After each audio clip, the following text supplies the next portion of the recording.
Hello, once again, this is Dr. Harpreet Kaur, Assistant Professor of English in Government Girls College, Janski. I welcome you all students. In my last lecture, I had discussed about the life and biography of the poet Dylan Thomas with one of his poems, A Refusal to Mourn the Death by Fire of a Child in London. Now, in this lecture, I would like to go through another of his famous work, that is a poem named Lament. Now students, what Lament is about? The poem Lament deals with Dylan Thomas growing from a boy to a complete mature man. His journey is described along with the lines of the social scenario in the period of his life, usually revolving around the aspects of lust and sexual desire. Now we'll see the structure and background of the poem. The poem was published in 1952 in Country Sleep and Other Poems, an assembly that also included Do Not Go Gentle and Fernhill, both mature poems and are respectively about approaching death and rowdy childhood.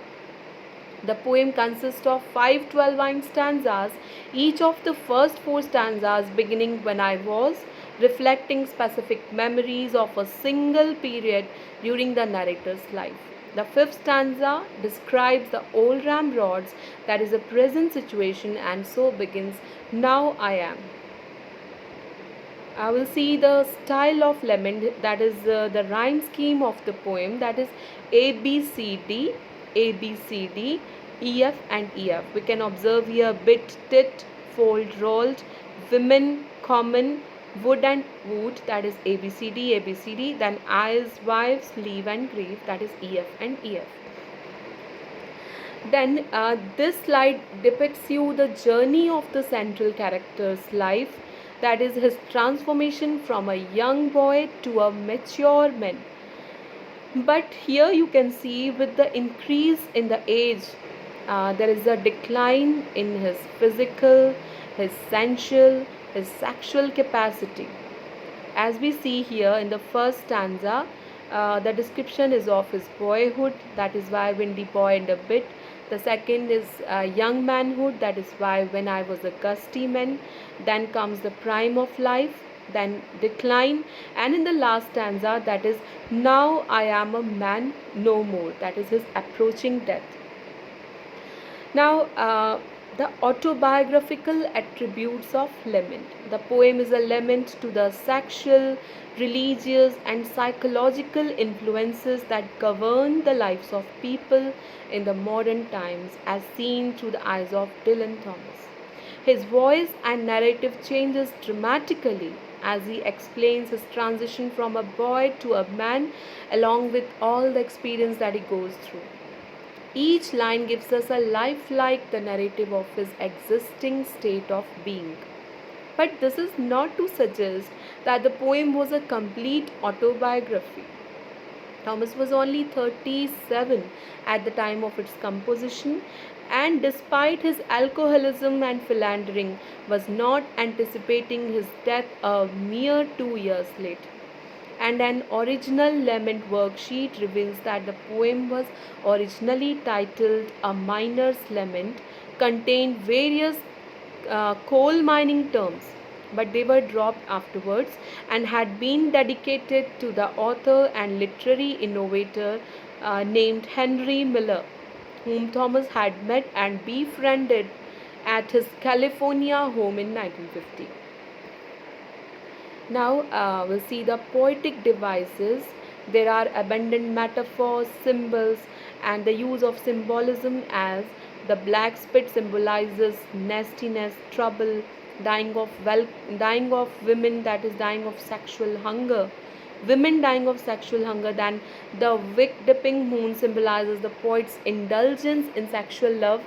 Then the gossip about his infamous sexual misdoings is symbolized in the phrase sizzling sheets. Likewise, there are the structure, meter, the themes, tone, rhyme, refrain, repetition, enjambment, and alliteration. For example, line 1, when I was a windy boy, like a telltale tit, then blush as the big girl, seesaw Sunday nights, could love and leave, etc. Almost all Thomas' poetry was primarily designed for the ear. It was for listening to as well as for looking at. Lament, in particular, is a poem noted for its powerful auditory impact. Now we'll move to the main part of the lecture, that is explication and analysis. I will read the lines, I'll go through the lines. That is, when I was a windy boy and a bit, and the black spit of the chapel fold, sighed the old ramrod, dying of women. I tiptoed shy in the gooseberry wood, the rude owl cried like a telltale tit. I skipped in a blush as the big girls rolled, ninepin down on Donkey's Common, and on seesaw Sunday nights I would, whoever I would with my wicked eyes, the whole of the moon I could love and leave, all the green-leaved little wedding wives in the coal-black bush, and let them grieve.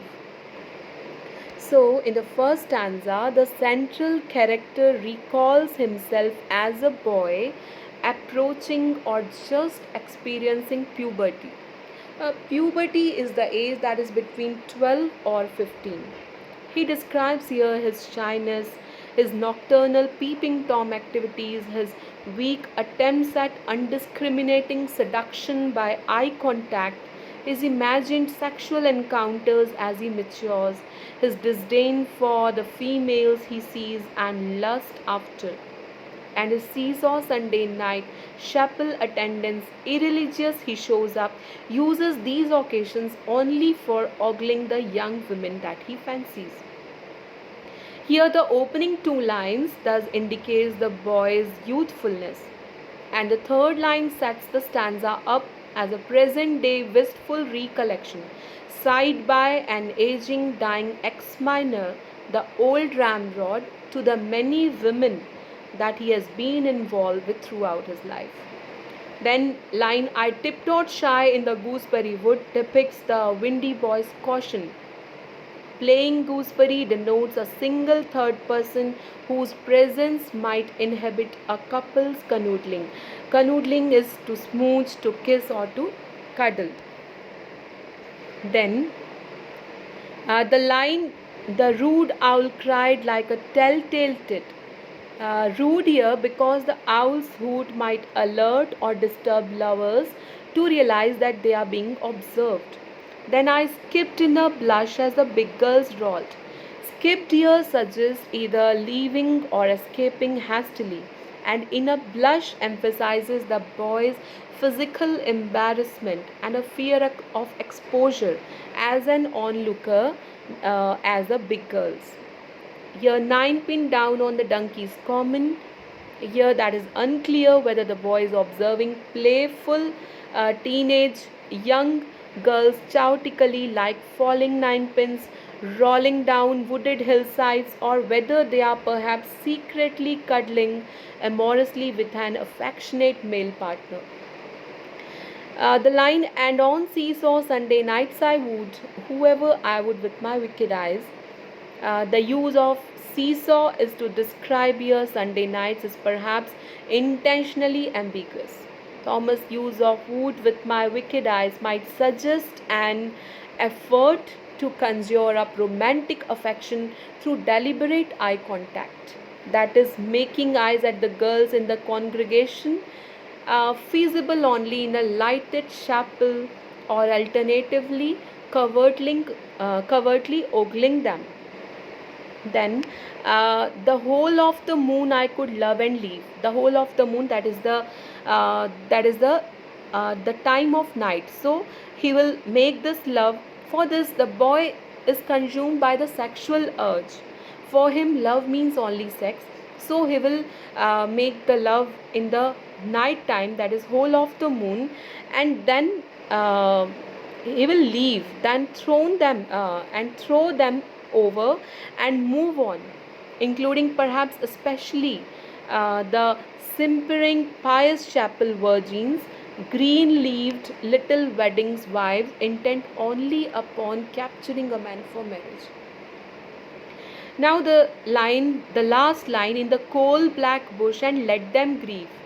So, in his imagination, he would leave those post-coital women with whom he will make the love, and then he would never consider marriage. He will let them grieve.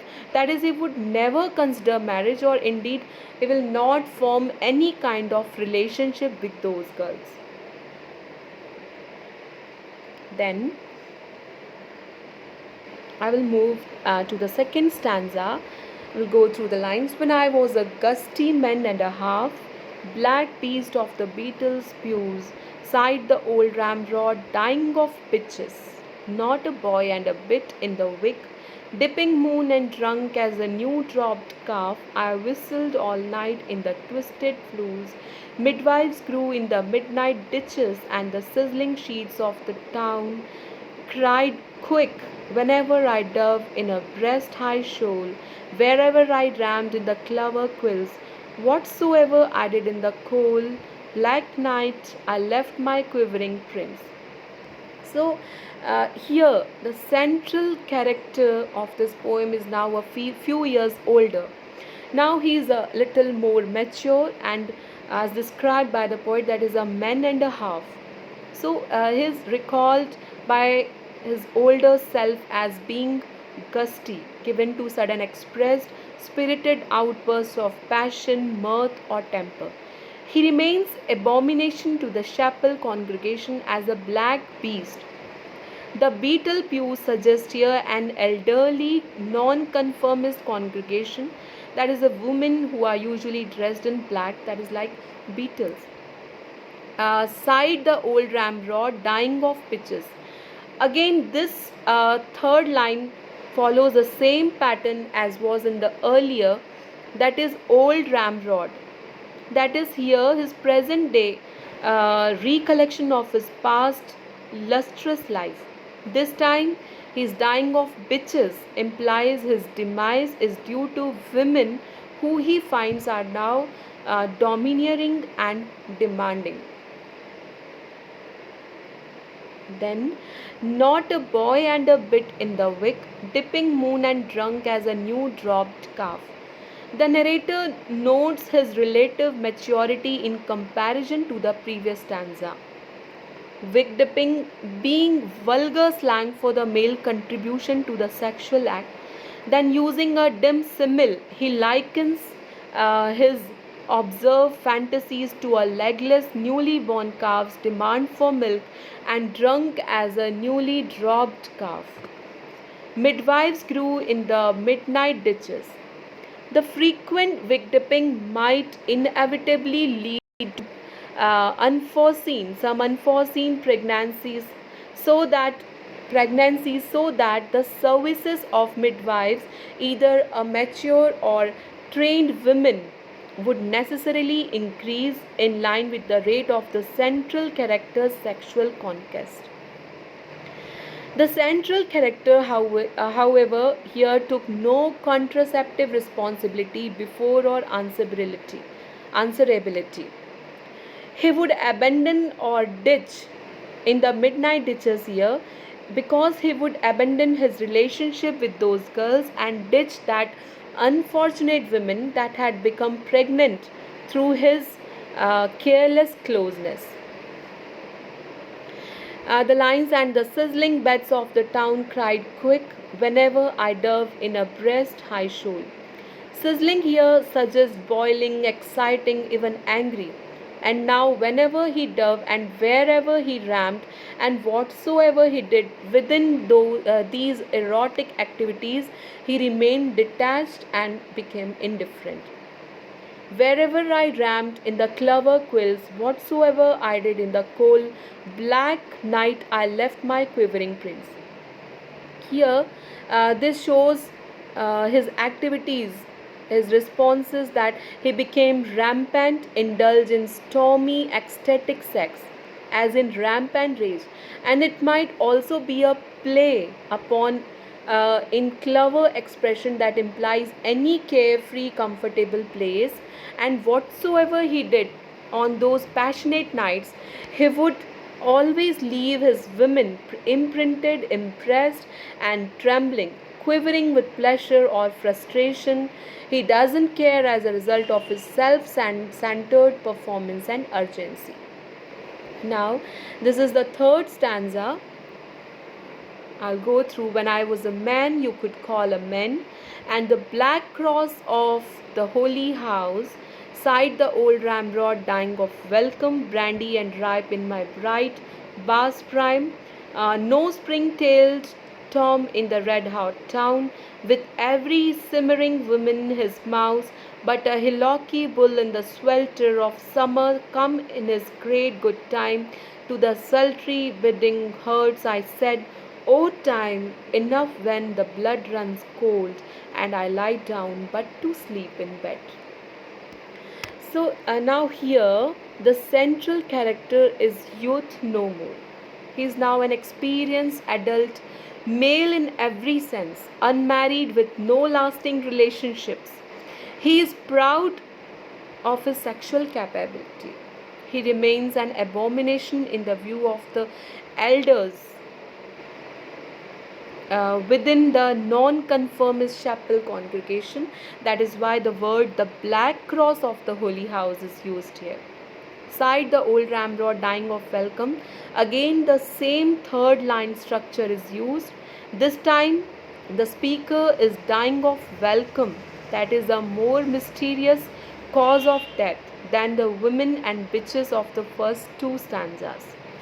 As stanza 3 progresses, it becomes evident that now in his prime, his lust for women has become unquenchable, and it is clear that he considers himself to be an expert lover, always in demand by seemingly all of the women he encounters.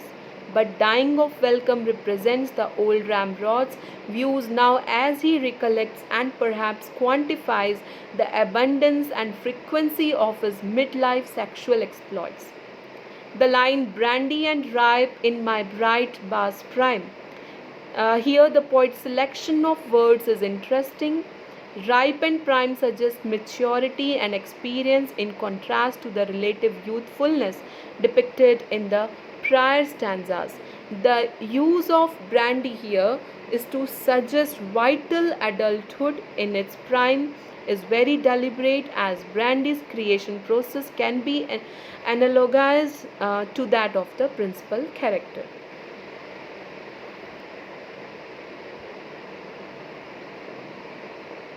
Then the lines, no spring-tailed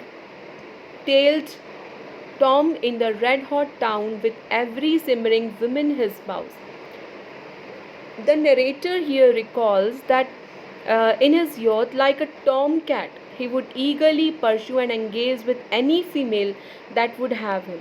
But now in his prime, he has become more organized and choosy.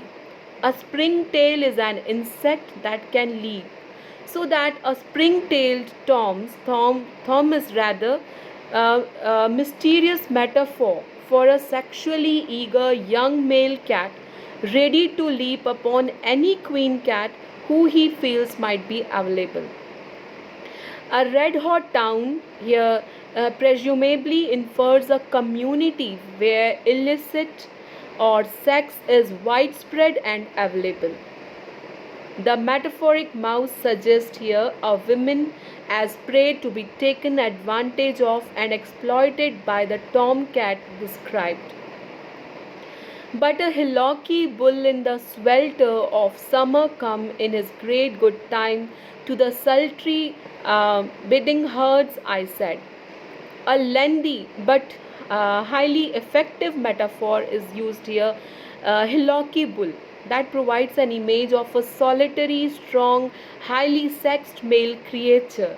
Hillocky indicating both the bull situation among the undulating Welsh hills.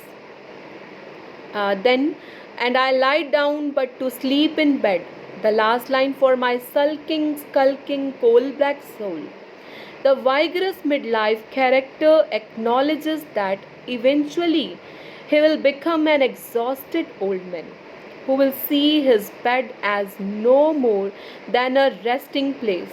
instead of an indispensable fixture necessarily for his multiple relationships and seductions. He predicts his downfall and eventual sexual incapability.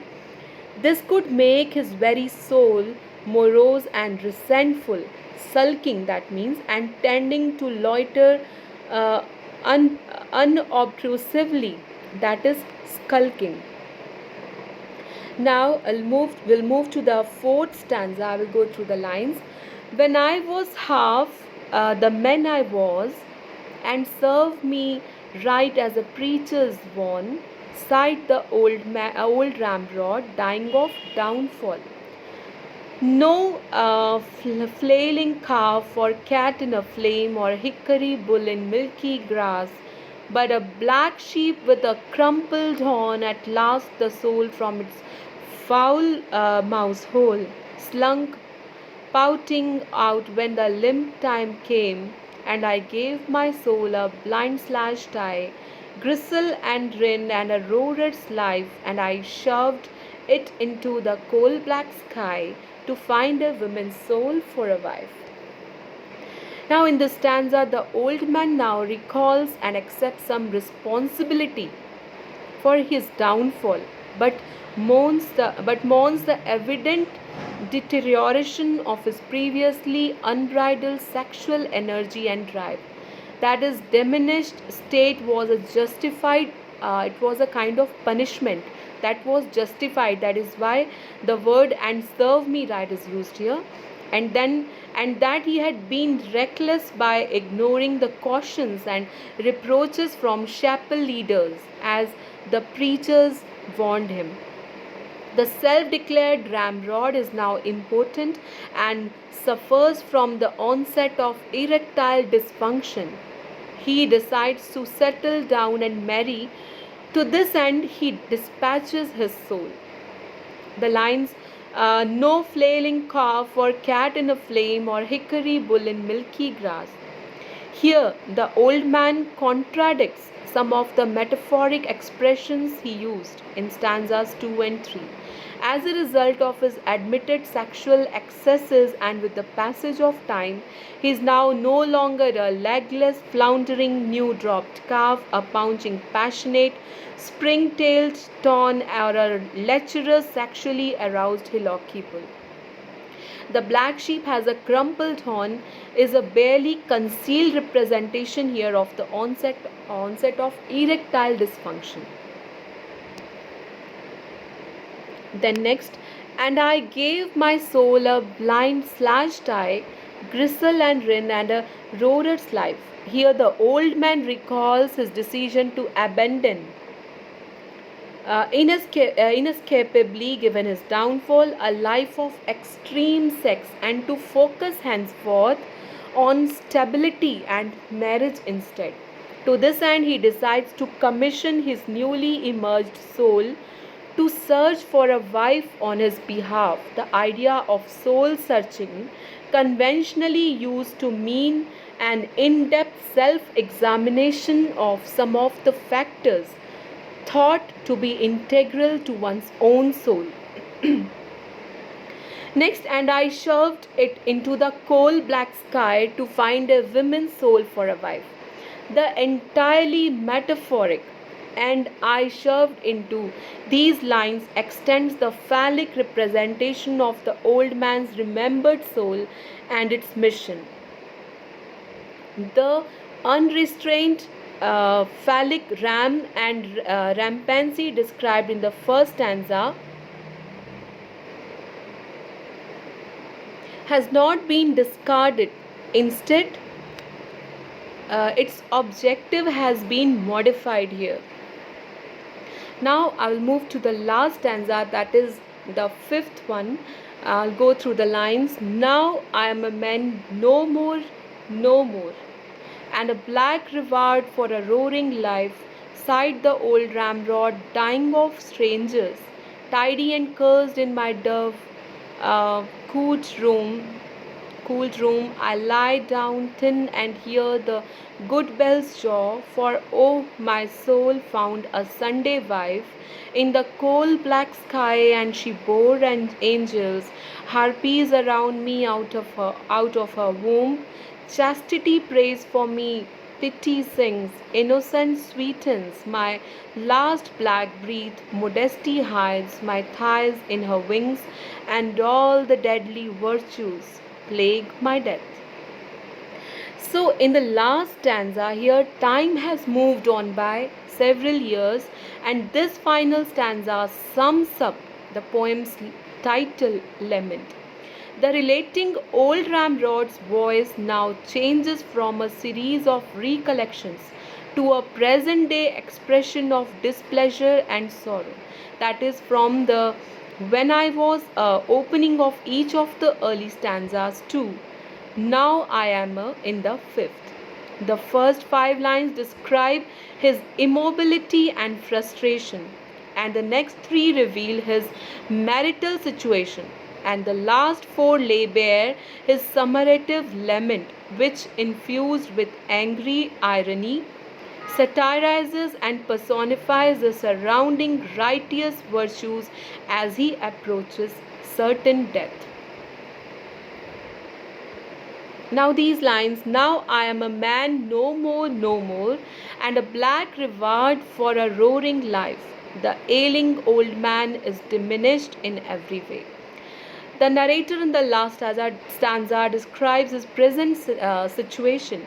Due to excessive immoral life of sex, his physical and mental health, his sensuality is destroyed or completely withdrawn. Now he is a man no more, no more, and he sees his ruination as a black reward resulting from his youthful, uncontrolled sexual appetite and the lustful obsessions that formed his roaring life. Sighed the old ramrod, dying of strangers, tidy and cursed in my cooled room. In this stanza, the old ram is dying of strangers. This suggests that he is confined to an organized environment where he is attended to by individuals who are unknown to him, most probably a hospital or a chapel, care home, or some form of sanctuary. Alternatively, his use of strangers might indicate a loss of memory, whereby previously familiar people, family members, friends have become unrecognized, a not uncommon condition associated with the, that is, it may be due to his age related diseases, that is why he's calling them, he's dying of strangers. Now I lie down thin and hear the good bell's jaw. Due to his old age and his debauchery, inspired sickness has caused some significant weight loss. That is why he is now, I lie down thin and hear the good bell's jaw. In this bedridden condition, he can't escape the sounds of religion. That is why he hears the good bell's jaw. His soul found him a Sunday wife. This line, that is so that he became unwittingly wedded to a churchy, pious, sexually constrained woman, and his marital fiasco is possibly intensified by parenthood, and she bore angels, children who to his annoyance have inherited their mother's ethics and religiosity. Harpies around me out of her womb. However, if any children or angels from the marriage are indeed corporeal, referring to them as harpies unambiguously indicates the ramrod's paternal antipathy. The last, chastity prays for me, pity sings, innocence sweetness my last black breath, and modesty hides my thighs in her wings. The poem closes with a culminating expression of grief, the final lament of the poem's title. The old ramrod accepts that he is facing imminent death but remains annoyed by the Sunday opinions and approaches of his reverend wife and the various strangers that attended to his needs. Now, and all the deadly virtues plague my death. This is the concluding part of the poem. The final line of the poem sums up the intense hatred felt by the dying ramrod. He views a personified attending virtues as deadly as opposed to deadly sins, since they plague, oppress, and badger him. He remains stubborn, unapologetic, and entirely unconvinced that a lifetime of decadent but hugely enjoyable roaring debauchery has contributed to his demise. Instead, even as he approaches death, he is pursued and overwhelmed by his pious Sunday wife, the deadly virtue angels, and the pious chapel strangers and that surround him. It is they who are killing him. So, in conclusion, I would like to say that this poem by Thomas is a literal lament towards the ways of the modern world and its manipulative ways of controlling over human nature. It is an example of how modernity and its factors of extensive sexual aggression and religious force can make or break the life of men like that of the poet. Thanks a lot.